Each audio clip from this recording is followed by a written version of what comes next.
Fans ఎలా ఉన్నారు? So నేను ఈరోజు మీకు పోకీమాన్ వరల్డ్ హిస్టరీ గురించి చెప్తాను. అంటే పోకీమాన్ వరల్డ్ ఎలా క్రియేట్ అయింది, దాన్ని ఎవరు క్రియేట్ చేశారు, దీని గురించి. అండ్ అలాగే ఇదిని టోటల్గా 4 పార్ట్స్గా డివైడ్ చేశాను. దీంట్లో second part and 4th part కూడా మీరు చూడాలనుకుంటే త్వరగా మనం మన వీడియోని స్టార్ట్ చేసేద్దాం. పోకీమాన్ వరల్డ్ స్టార్టింగ్లో అసలు ఏ జీవరాశి లేదు. అప్పుడే ఒక పోకీమాన్ ఎగ్లో నుంచి ఆర్సిఎస్ బయటకు వస్తుంది. అప్పుడు ఆర్సిఎస్ 3 కొత్త పోకీమాన్స్ని సృష్టిస్తుంది. ఆ పోకీమాన్స్ ఏంటంటే డాల్గా, పాల్గియా అండ్ గెరిటీనా. అండ్ ఆ 3 పోకీమాన్స్కి ఆర్సిఎస్ ఒక్కొక్క పవర్ ఇస్తుంది. అవి ఏంటంటే డాల్గియాకి టైం, పాల్గియాకి స్పేస్ అండ్ గిరాటీనాకి ప్రెషర్.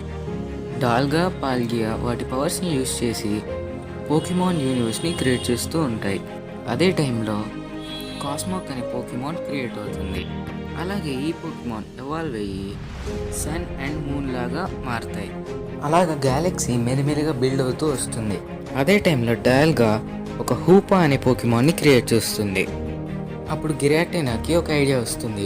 హూపాతో కలిసి ఆర్సిఎస్ని బీట్ చేసి ఈ పోకీమాన్ వరల్డ్ని ఆక్రమించుకోవాలని అనుకుంటుంది.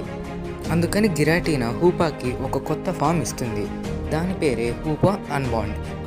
ఆ విషయం ఆర్సిఎస్కి తెలిసి ఆర్సిఎస్ హూపాని ఒక బాటిల్లో బంధిస్తుంది. అలాగే గిరాటీనాని డిస్టార్షన్ వరల్డ్లో బంధించేస్తుంది.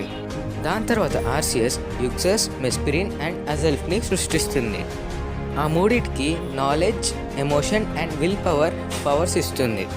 వాటి వర్క్ ఏంటంటే వాటికుండే శక్తులని వేరే పోకీమాన్స్కి ఇవ్వడం.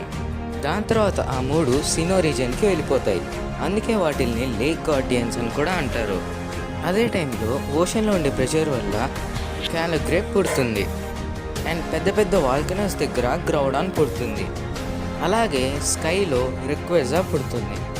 ఇంకోవైపు క్యాల్గ్రేడ్ అండ్ గ్రౌడాన్ వాటి పవర్స్ని చాలా పెంచుకుంటూ ఉంటాయి. అలాగే క్యాల్గ్రేడ్ మరియు గ్రౌడాన్ మధ్య చాలా పెద్ద వార్ నడుస్తూ ఉంటుంది. చివరికి అవి 2 వాటి పవర్స్ని ఎక్స్ట్రీమ్ లెవెల్లోకి తీసుకెళ్తాయి. ఆ వార్ పోకీమాన్ వరల్డ్లోనే అతిపెద్ద వార్. ఇవి 2 ఇలాగే గొడవ పడుతూ ఉంటే పోకీమాన్ వరల్డ్ అంతమైపోతుంది. అందుకే రెక్వెజా ఆ రెండింటి మధ్య వచ్చి ఆ గొడవని ఆపేస్తుంది. అలా రెక్వెజా ఈ లోకాన్ని కాపాడుతుంది. అందుకే ఆర్సిఎస్ రెక్వెజాకి ఒక కొత్త ఫామ్ని ఇస్తుంది. ఆ ఫామ్ పేరే మెగా రెక్వెజా. అలాగే ఆర్సిఎస్ ఈ వరల్డ్ని బ్యాలెన్స్ చేయడానికి జెర్నస్, వెలాట్ అండ్ జైగాడ్ని సృష్టిస్తుంది. అలాగే రెజిగిస్ అనే పోకీమాన్ 2 వేరే కొత్త రీజియన్స్ని సృష్టిస్తుంది. ఆ రీజియన్స్ పేరే క్యాంటో అండ్ జోటో. అలాగే హుక్రే నుంచి రెజిరాక్, ఐస్ నుంచి రెజి ఐస్, అలాగే మ్యాగ్మా నుంచి రెజిస్టీల్ని సృష్టిస్తుంది. అండ్ అదే టైంలో హీటైన్ అనే పోకీమాన్ కూడా పుడుతుంది. అలాగే మ్యూ కూడా పోకీమాన్ వరల్డ్లో అప్పుడే కనిపిస్తూ ఉంటుంది. అలాగే వాటి సంఖ్య కూడా పెరుగుతూ వస్తుంది. అలాగే ఇంకో రకరకాల కొత్త పోకీమాన్స్ క్రియేట్ అవుతూ వస్తాయి. అప్పుడే పోకీమాన్ వరల్డ్ చాలా హ్యాపీగా ఉంటుంది. అదే టైంలో పోకీమాన్ వరల్డ్లో ఒక పెద్ద వార్ జరుగుతుంది. ఆ వార్ ఏంటో మనం నెక్స్ట్ పార్ట్లో తెలుసుకుందాం. ఎందుకంటే ఈ పోకీమాన్ వరల్డ్ గురించి చెప్పాలంటే ఒక్క పార్ట్ సరిపోదు. అందుకే నేను దీన్ని 4 పార్ట్స్గా డివైడ్ చేశాను. అలాగే ఈ ఇన్ఫర్మేషన్ మొత్తం bulbapedia.com నుంచి తీసుకునింది. అది ఒక పోకీమాన్ అఫీషియల్ వెబ్సైట్. అలాగే ఇలాంటి మంచి